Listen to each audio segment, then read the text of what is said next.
qui dispose à son article 24 que la chefferie traditionnelle doit se comporter en digne représentant de sa population, être loyal envers l'État. Comment Toby Daba apprécie cette sortie du ministre Awate Daba? Madame, monsieur, il est déjà avec nous. Toby Daba, bonjour. Bonjour. Merci de répondre à notre invitation. C'est un plaisir, hein? Tout le plaisir est pour moi. Vous avez planté le décor. Je profite d'abord pour saluer tous les éditeurs et tous ceux qui se retrouvent en moi, je les salue. Et je vais d'emblée dire que d'abord, c'est une loi qui est taillée. Mais on va avant d'arriver là, on va prendre d'abord le pouls de votre quartier à Dakpamé. Oui, allez-y. Comment se porte ce quartier aujourd'hui, vos sujets? Disons que nous nous portons bien. Et en togolais. Parce que le togolais, même s'il est sur le lit d'hôpital, on lui dit, on lui demande comment ça va. Il dit ça va très bien. Donc on se comporte bien en togolais. Il n'y a pas de bruit, il n'y a pas beaucoup trop de difficultés et nous nous en sortons. Ok. À Dakpamé, on sait qu'il fait partie de l'un des quartiers de la ville de Lomé qui subit aussi les effets des inondations.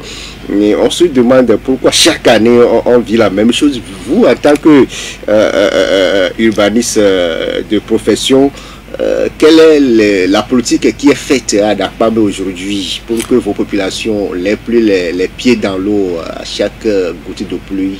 Il faut dire qu'à Dakpamé, à l'image de ce qui se passe partout ailleurs dans notre pays, même la grande ville parfois est sous les eaux, mais c'est notre géographie et le manque d'infrastructures appropriées qui sont à la base de ces difficultés.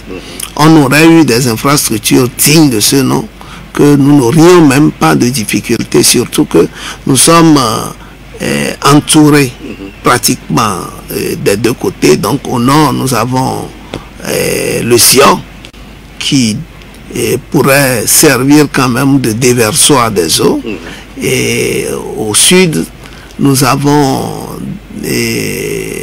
l'océan, en passant par la lagune bien sûr. Donc ça fait que le milieu naturel s'y prête bien pour qu'on puisse quand même faire un assainissement digne de ce nom, adéquat. Mais puisque nous n'y mettons pas les infrastructures qu'il faut, ou presque pas, alors les problèmes sont légion. Et nous n'allons pas nous plaindre tout le temps. Mais que faut-il faire? Parce que le plus s'annonce encore. La situation de Lomé en général. Dans tous les cas, nous avons salué au passage en 2013 l'aménagement des deux grandes voiries. Donc la route d'Adakpamé, que vous appelez peut-être Malfakassa, mais moi je l'appelle route d'Adakpamé. Et puis la grande route, la grande artère que nous appelons le grand contournement. Et ça n'a pas enrayé les difficultés. C'est vrai qu'il y a eu l'aménagement d'une portion d'Adakpamé que nous appelons Saweto. Et cet aménagement m'a fait quand même applaudir entre-temps. Et puis, dans l'arrière-quartier, il y a les espaces dits de Abokopé et autres.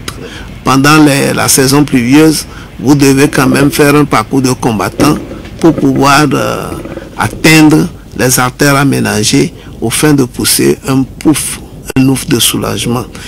Ben, nous nous préparons quand même à aborder ces périodes difficiles. Et à qui irions-nous? Mais de quoi estime qu'avec l'aide de la Banque mondiale, avec la construction des infrastructures aujourd'hui, Lomé peut sortir de ces difficultés-là? On touche du doigt aussi les comportements civiques des populations. Qui bouchent peut-être les caniveaux, les retenues d'eau. Quelle est la responsabilité de tout chacun? Vous savez, on ne peut pas incriminer des usagers. Parlant des infrastructures sanitaires, lorsque un canal est bien aménagé, le courant de l'eau même peut faire dégager les ordures. peut faire déboucher l'eau à une force voilà. Donc lorsque parfois les erreurs, on essaye de les justifier au travers des usagers, mais moi je me pose des questions. Mais ça il faut faire des infrastructures appropriées. Lorsque vous faites des canaux de drainage dans un site sableux à ciel ouvert, qu'est-ce que vous voulez? Vous voulez que ce canal-là soit nickel? Allez dans les autres pays, vous ne verrez plus ce qui se construit chez nous. C'est d'il y a des dizaines d'années auparavant. Ça. Donc nous répétons les mêmes choses. La qualité des Il y a d'abord le choix. Nous ne faisons pas les meilleurs choix d'aménagement. Et pourtant, il y a des ingénieurs et des concepteurs qui voyagent, qui vont de partout. Lorsque vous continuez par faire des canaux à ciel ouvert dans des sites sablonneux, attendez-vous à ce que ça soit remblayé, ça soit comblé, ça soit jonché, donc bouché. Ce ne sont pas les usagers qui viennent combler le truc avec parfois ça se passe il arrive, dans certains quartiers aussi. Dans tous les cas, il arrive que vous retrouviez des pneus, des ordures, bien sûr. Et les ordures n'empêchent, les services de propriété sont là pourquoi? Ces gens payent des impôts. Il faut que chaque structure fasse son travail. Il faut que les services de nettoyage fassent leur travail également. Donc il ne faut pas que nos erreurs soient justifiées au travers des usagers ou des pauvres populations. Donc, cessons avec ça pour que les techniciens et ceux qui sont là pour penser la ville puissent quand même prendre leurs responsabilités. Vous disiez que la qualité aussi de ceux-là qui exécutent les travaux sont à revoir. Outre le choix des hommes qui vont exécuter ces travaux, qu'est-ce que vous comptez qu'on fasse pour que on ait des ouvrages de bonne qualité qui puissent résister à ces vagues? Il faut que ces ouvrages soient repensés. Et lorsque je parle de choix, je ne parle pas du choix des prestataires. Je parle plutôt du choix d'aménagement. Lorsque le choix vient outrager l'homme et son environnement, vous ne faites pas de l'urbanisme. Et il va falloir repenser même l'aménagement de la ville. Est-ce que nous voulons aménager? Si nous voulons aménager, nous devons aller au-devant. Il ne faut pas attendre que la merde soit semé pour venir en sapeur-pompier et corriger tant bien que mal. Il faut que on anticipe sur l'installation des gens. Ok, on a vu récemment l'inauguration du nouveau marché de Théviers et puis la maison des jeunes. Quelques jours après, une bouteille de pluie, on a vu les images sur les réseaux sociaux. Un ouvrage à peine réceptionné. Si cet ouvrage a été bien pensé, cet aménagement à la qualité requise, j'avoue que vous n'aurez pas ces genres de difficultés. Généralement, c'est comme si nous faisons de l'à peu près. Essayons et puis on va voir. Et le problème, c'est essentiellement lié à la conception.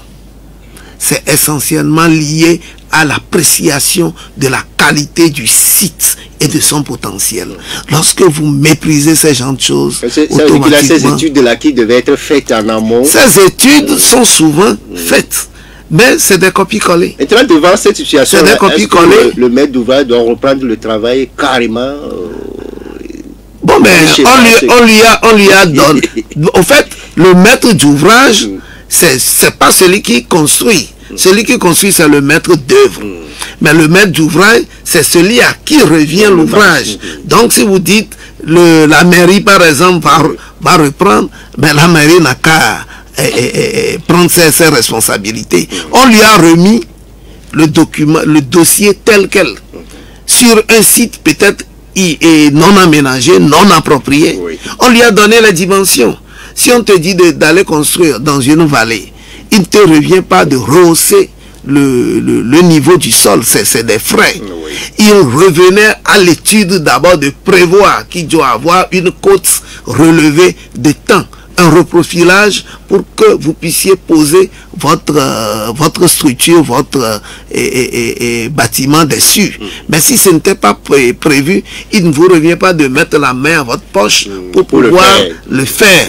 Donc c'est dire que les études ont été ratées au départ, et puis les cabinets qui font les contrôles et suivis devront déjà, avant même de commencer le travail, s'en rendre compte pour alerter qui de droit. Mais généralement, ce cabinet-là également sont là de nom. Et la plupart du temps, c'est des passe-passe qu'on nous présente sous forme de marché, de ceci, avec tous les soins d'apparence possibles. Alors que il y a une structure qui est chargée de veiller sur la passation des marchés. Cette structure également est de façade. C'est des structures de façade. Sinon, des merdes du genre ne peuvent pas se passer. Lorsque vous voyez comment les passations et le contrôle et l'exécution des marchés publics sont structurés, on ne devait pas avoir ce genre de problème. C'est dire que les techniciens ne sont pas avertis. C'est dire que c'est d'une à toutes les décisions de vous le dire. Ça s'arrête. Tu vois, au fur parce qu'il est tellement on embrasse mal et très fort. Déborder les maisons pour de rattrapage, de rétention. Quoi. Donc se pose, on attend un ouvrage devait coûter X francs, c'est peut-être avec demi X coût de l'ouvrage de l'ancienne Lonato. Et c'est dommage que cet architecte paye. C'est la grosse interrogation. Ce n'est pas une c'est le ministère de l'urbanisme. Et le grand ouvrage, comme c'est prévu, apprécier que ça devient léger de ce bâtiment. Des cadres du le 20 avril prochain, un double scrutin, le rappel à Dieu pas en janvier, c'est la préoccupation. Ah bon? Oui, étonne.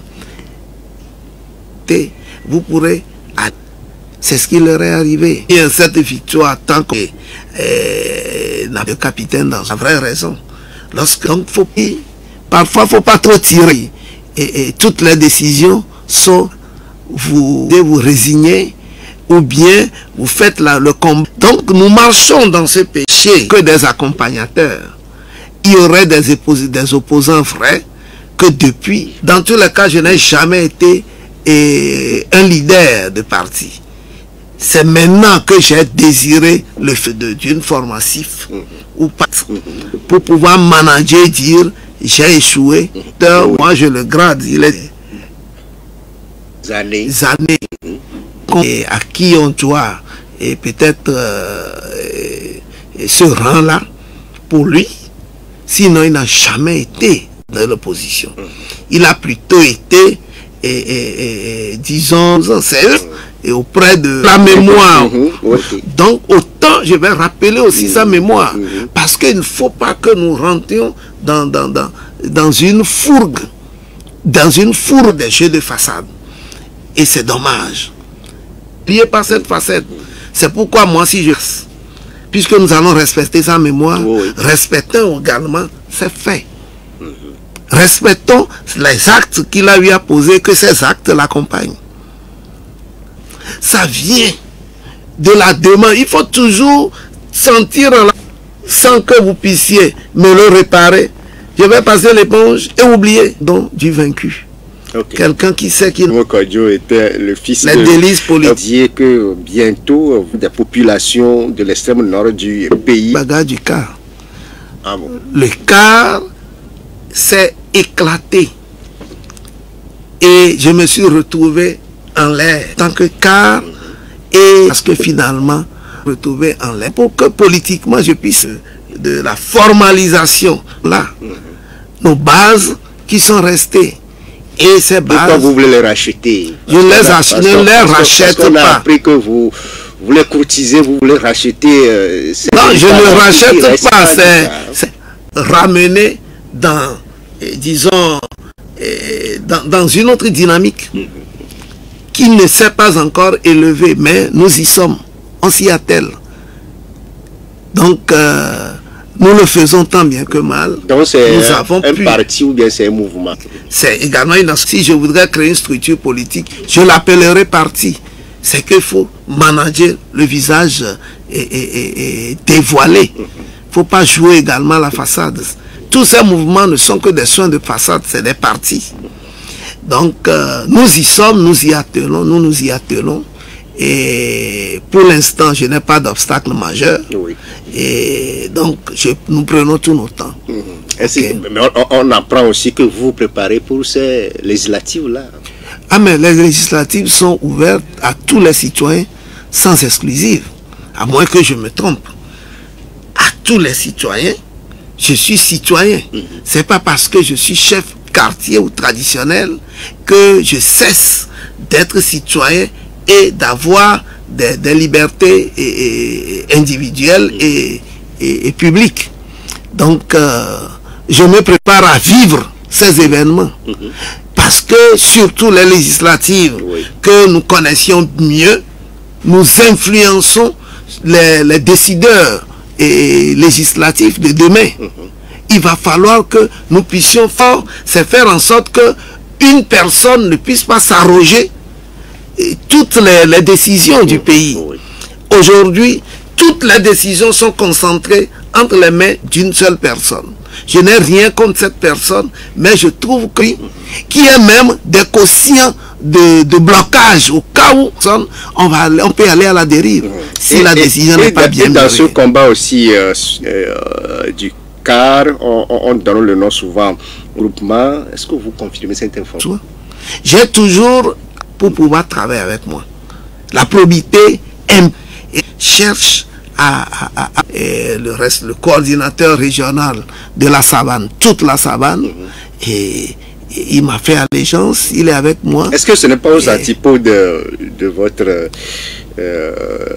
rôle comme chef traditionnel? Cet engagement politique de David Dagba. Attends, tout citoyen de son pays. Est-ce que la politique, c'est des travers? Moi, je ne le comprends pas comme ça. À moins que je ne suis pas dans la réalité des choses. Lorsque je suis au premier ennemi, ben, je vais jouer mon... Et c'est à ça que moi je vais, en grande fraternité. Le président Faure n'est pas... Ces élections législatives régionales 2007-00 que le chef traditionnel. Aujourd'hui, on voit que dans le jeu... Bon, c'est du front. Là n'engage que lui. C'est que le chef traditionnel met tout... Et l'article là... Ils vont le temps. Viser un marché, identifier ses prospects, c'est pas... Qui avec nous étions sur cette note du ministre Awate Odabalo de l'administration territoriale qui demandait aux chefs traditionnels de faire preuve de neutralité en cette période électorale. Pour le ministre préfet, il faut que ces garants des us et coutumes respectent leur triple qualité, à savoir garant des us et coutumes, représentant de l'administration et leader communautaire, a eu même à faire une tournée nationale dans les grandes villes du pays du 1er au 7 mars dernier pour rappeler à ces têtes couronnées leur rôle à jouer en cette période électorale. Et Toby Dagba, vous disiez tout à l'heure que cette notée du ministre n'engage que lui dans ses interprétations. Parce que d'abord, il y a un cloaque que je voudrais enlever. Nous ne sommes pas, ma qualité de chef traditionnel, je ne suis pas représentant du pouvoir central dans ma localité. On nous embrouille avec ces choses. Nous sommes plutôt représentants de nos populations de ressort vis-à-vis de l'autorité. Mais si le pouvoir veut passer un message, si le pouvoir veut passer un message, non, le message peut nous venir, mais ils ont leurs représentants. Et leurs représentants traditionnels, c'est les chefs cantons qu'ils nomment. Je ne suis pas nommé par le pouvoir central. C'est qu'il faut que les choses soient claires. L'amalgame dans lequel on nous a plongé depuis toujours, pour tantôt, lorsque ça les arrange, on nous fait des éloges, pour tantôt nous taper dessus, lorsque ça ne les arrange, il faut que ça soit plus clair et que ça finisse. Moi, je ne veux pas verser dans cet amalgame. Je ne suis pas le représentant de l'autorité centrale dans ma localité, non. Je suis le représentant de mes populations de ressort vis-à-vis du pouvoir, et en ce sens j'exerce un rôle de plaidoyer de mes populations vis-à-vis d'eux. Est-ce que vous ne voyez pas que certains d'entre vous, quand même, à cette période électorale, sortent quand même de leur statut de chef traditionnel et prennent parti, peut-être... en leur qualité de ministre. Non, en leur qualité... Vous êtes là pour tout le monde. Non, on est là pour tout le monde. Le ministre est là également pour tout le monde. Le chef de l'État est là pour tout le monde. Pour qu'on écarte certains de la chose publique, de la chose politique et non d'autres. Les ailes des chefs traditionnels se remarquent où? C'est beaucoup plus dans leur camp que les chefs traditionnels sont zélés, ou même pas dans leur camp. Moi, je ne nomme personne, et que on peut même aller, ces chefs peuvent même aller jusqu'à vider certains partis politiques d'opposition des réunions et autres, jusqu'à aller les empêcher de faire des réunions. C'est où le zèle? Est-ce que moi, petit Togui là, je peux influencer outre mesure et l'organisation d'une élection ou d'une réunion politique? Non. Ben, vous savez, j'ai dit au début que c'est du français qu'on a écrit. La loi qui dispose de ce que vous avez dit ne donne pas ces implications.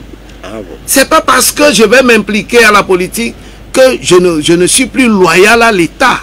Est-ce que tous ceux qui se sont enregistrés pour être des candidats aux législatives, par exemple, ils sont déloyaux vis-à-vis de l'État? Mais c'est l'État même qui a lancé l'appel à candidature. Et si moi, chef, en tant que citoyen, je réponds à cet appel, en quoi je suis déloyal? Mais comme ils le disent, si le concours ou la candidature des législatives est déloyal vis-à-vis du pouvoir, que le ministre soit clair. C'est l'accueil que vous devez réserver à tout candidat, parce que vous êtes appelé à consolider la démocratie, à cultiver la cohésion sociale. Ce n'est pas parce que je suis catholique que si un protestant vient à mon église en période électorale, je ne vais pas l'accueillir. Hein.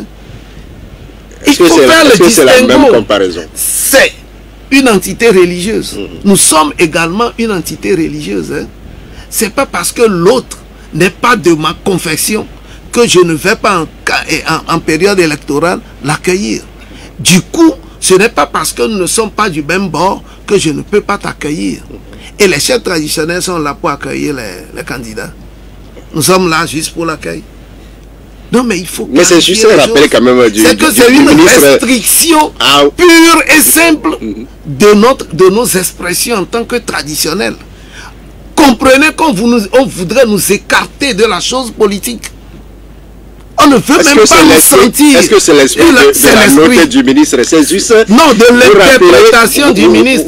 La loi ne l'a pas disposé ainsi.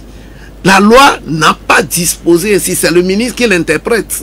Et s'ils veulent nous écarter de la chose publique et politique, qu'ils soient plus clairs, qu'ils l'inscrivent dans leur loi prochaine. Parce que cette loi-là, en cet article 24, ne l'interprète pas comme ça. C'est lui qui l'interprète.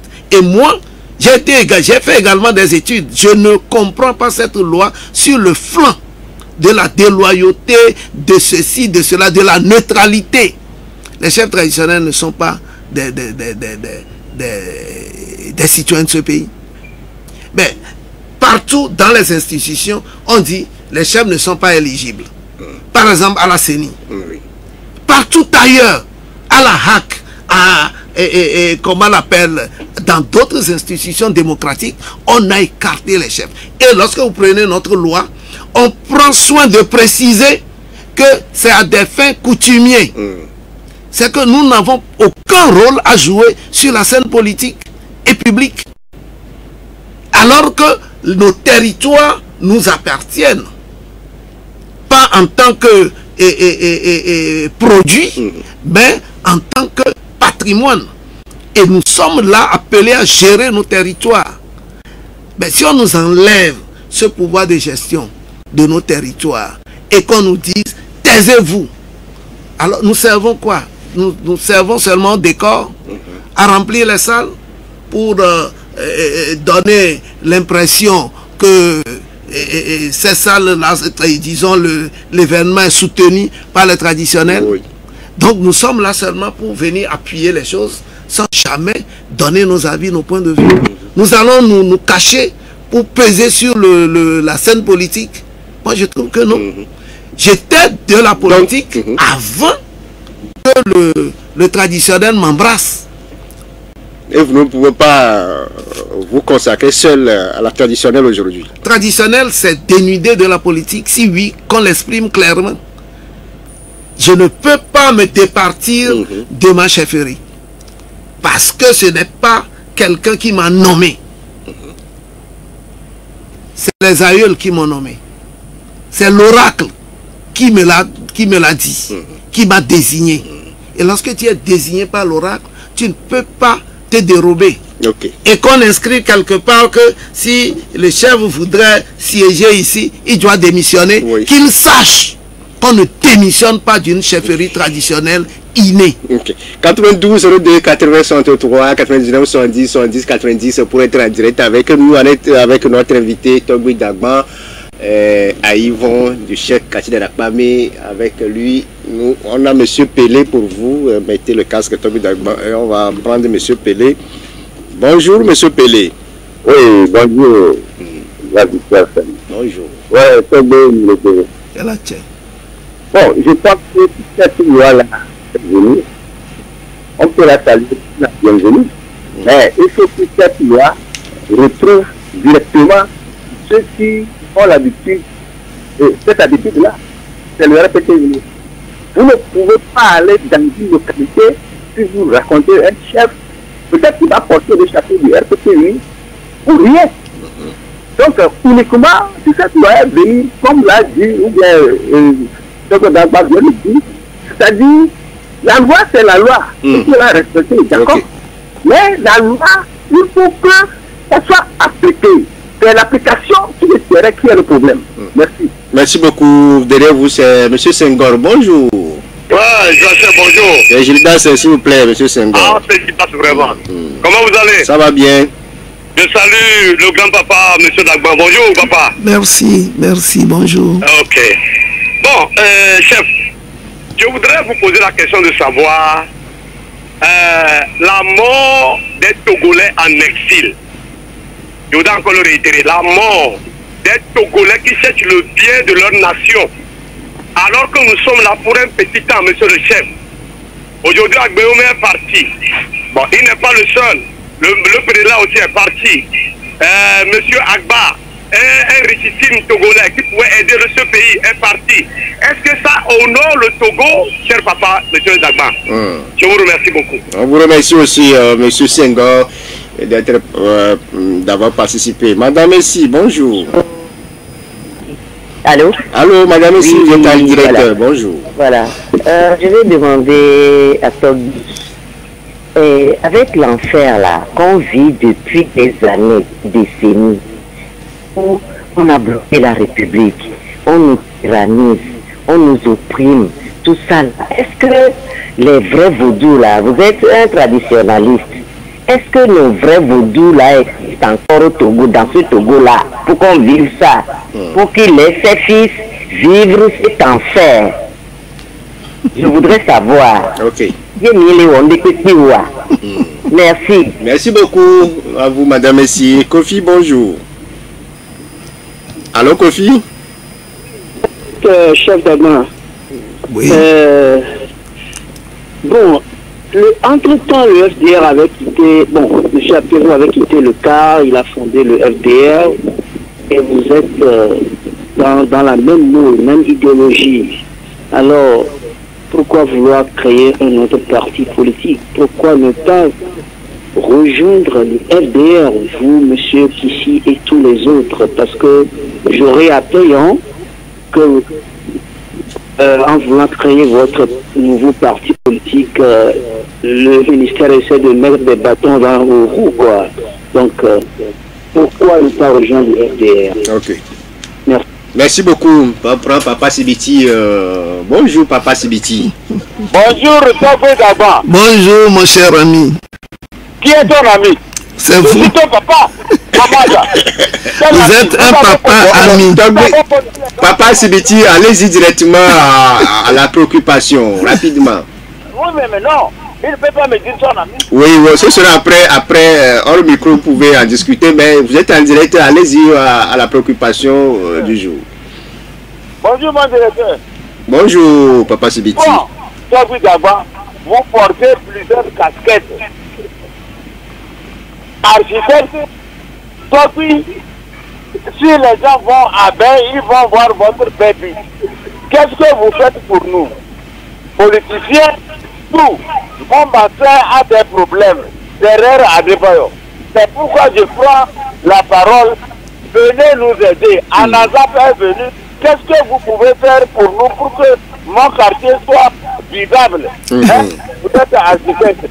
Voyez Anazap, voyez le président de la République, et pour que mon quartier puisse être à l'aise à partir de le maire. Voilà pourquoi. Merci beaucoup, Papa Sibiti. On prend le dernier intervenant rapidement. C'est Monsieur Mikwadome, c'est ça? Bonjour, oui, Monsieur. Bonjour. Bonjour. J'espère que vous vous portez bien. En fait, moi, je voudrais intervenir par rapport aux interventions des chefs traditionnels, bon, pas traditionnels ou des chefs cantons, dans certains pays. Moi, j'étais une fois en tournée politique vers le nord du pays.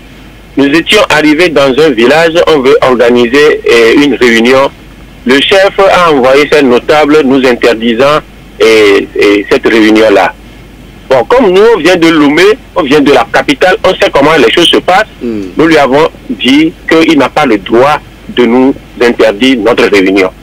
Et le chef même, quand le notable est allé lui rendre compte, le chef même a mis son pagne au cou, je ne sais pas, au bras, et a porté ses chaussures et est gaillardement venu pour nous dire, on dit chef, ce n'est pas ta place ici. Ce que je voudrais dire par là est que, et puis il a pris la fuite, hein, quand on s'est imposé et autres là, il a pris la fuite. Et ceux-là, nous sommes opposants du Togo. On est venu sur un territoire pour organiser une réunion et informer les populations. Pourquoi le chef là a intervenu et que le pouvoir central qui sort un communiqué aujourd'hui, en ce moment-là, n'ont pas dit qu'il n'a pas le droit de le faire. Moi, je voudrais juste vous dire que si nous sommes des Togolais et on connaît nos droits, si quelqu'un veut nous intimider, on doit lui dire non. C'est tout. Merci beaucoup à vous, Mikwadome. C'est sur votre intervention que nous bouclons une réaction téléphonique. Le temps, les petites minutes pour permettre à notre invité d'apporter quelques éléments de réponse. Pour M. Pelé, vous l'avez compris, cette loi, selon lui, c'est pour les chefs cantons, mais c'est traditionnel de unir, qui portent parfois le pagne, le t-shirt, la casquette du parti présidentiel. Dans tous les cas, je sais que ce n'est pas la loi qui interdit l'implication des chefs, mais c'est les interprétations de cette loi qui les met à côté. Dans tous les cas, nous allons voir ce qui va se passer courant ces élections-là. Pour M. Senghor, la mort des Togolais en exil. Je vais carrément être peut-être un peu plus dur. C'est que ce n'est pas moi qui envoie les gens en exil. Ce n'est pas de moi qu'ils ont peur pour que je puisse lui dire si cela nous honore ou pas. Donc je ne réponds pas. Pour Madame Essi, aujourd'hui, par rapport à la souffrance des Togolais, est-ce que Novedou existe réellement? Parce que vous êtes aussi responsable du mouvement de la conscience. Oui, au lieu de parler de Fodjou, parlons plutôt de nos aïeux. Et dites-vous que ceux qui l'oppriment sont également de ses aïeux. Donc, dans une maison, il y a des enfants, il y a les méchants comme les bons. Faut-il abattre ceux que vous jugez méchants? Et la méchanceté de l'un fait le bonheur de l'autre. Sachez aussi que ce que vous traitez de mal profite à quelqu'un. Donc c'est ça la relativité de la vie qui fait que finalement je trouve que Satan même n'existe pas. Voilà. Pour M. Kofi, il a pris l'exemple de Maître Paul Dodiapivon qui a quitté le cas. Pour oui, je me rappelle, mais ce que je peux lui dire, c'est que sur le terrain, je n'ai pas encore trouvé un parti qui prône ma ligne. On parle d'idéologie. Donc, ma vision politique de la chose, je ne vois pas encore... les centaines de formations oui, parce que je me dis qu'ils auront la poigne que jusqu'ici, ils allaient au moins renverser la vapeur. Mais s'ils n'ont pas pu le faire, c'est que tous ces partis sont révélés incapables. Aujourd'hui, depuis lors jusqu'à aujourd'hui, je ne sens pas cette victoire. Je sens que tous ces partis jouent à la façade. C'est pourquoi je voudrais m'organiser pour en sorte faire triompher une autre ligne qui puisse quand même faire changer la vapeur autant que faire se peut. Donc, le FDR ne cadre pas réellement avec mes aspirations, tout comme les autres partis. J'ai une particularité en moi et c'est ça, c'est sur ça que je voudrais fonder une nouvelle formation. Donc ça veut dire qu'aujourd'hui, avec la nouvelle formation, l'alternance est proche. Je ne parle pas, moi, lorsque vous parlez d'alternance, ce n'est pas un changement d'homme. Qu'est-ce que vous promettez avec C'est un mieux-être. Ce n'est pas un changement d'homme. C'est un mieux-être. C'est une refondation de l'ensemble de la gestion de notre pays pour que cela profite à toi, que ça profite à moi également. Nous n'avons pas mis les gens à la tête du parti et de notre pays pour que ces gens puissent servir une frange de la population. C'est ça mon aspiration. Je ne voudrais pas faire du commérage politique. Le commérage, c'est laisser ce qui se vaut la peine d'être combattu pour aller chanter, pour aller danser, pour aller insulter. Je ne voudrais pas aller à l'affrontement ni à la défiance. Parce que pour aller à l'affrontement, il faut disposer des moyens équitables pour pouvoir aller. Pour aller à la défiance également, il faut avoir la trempe nécessaire à cette Pour le papa Sibiti, il disait que vous avez plusieurs casquettes. Dit lui que je ne peux pas m'engager moi-même dans ces genres de structures, dans ces genres de travaux. Il faut que si quelque part une direction technique trouve à m'approcher, voilà.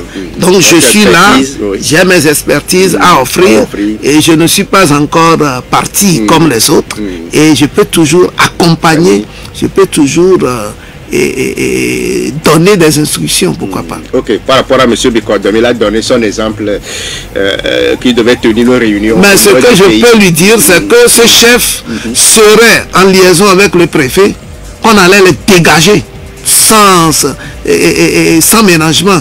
Ils ont eu chance que ce chef-là ne s'est pas référé à un commissariat ou à un préfet de la localité. Dans tous les cas, qui ne prennent pas ça en exploit. Ok. Voilà. Et moi aussi, le Sénégal, rapidement. Le Sénégal, je crois que le Sénégal, pas le Sénégal, mais l'institution constitutionnelle du Sénégal nous avait émerveillés.